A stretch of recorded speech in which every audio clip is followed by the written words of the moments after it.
Unit 2. Listening 1. Community Service. Hi, Lee. What can I do for you? I need some advice. I'm taking a few classes, but only part-time. I want to use the rest of my time wisely.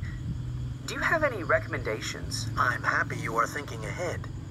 If it were me, I'd consider doing some community service.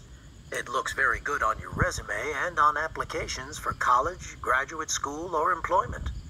What is community service exactly? Basically, it's volunteering, giving time to help other people who are less fortunate.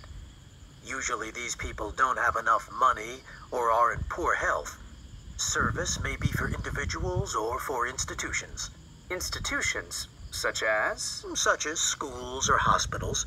For example, some volunteers tutor children who need help in their studies in summer school programs.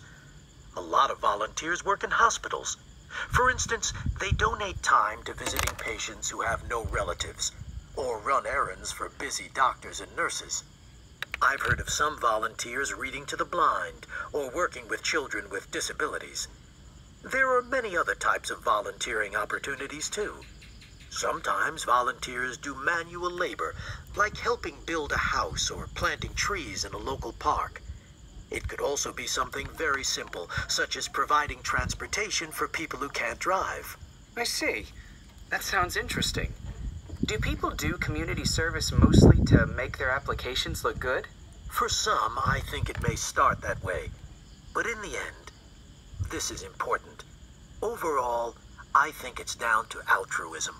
Sorry, what does that mean? In general, altruism is concern for others.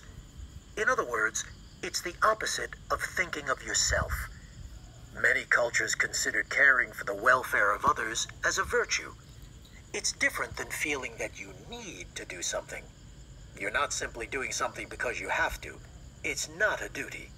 I'm not sure I know what you mean. Altruism is helping someone, maybe even someone you don't know, just because you want to.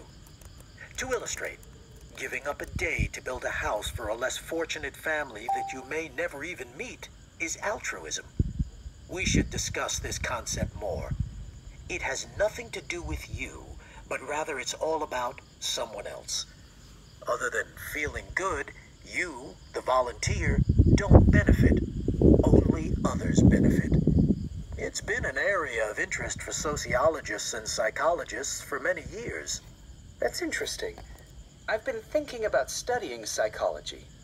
Maybe this is something to research. Track 6.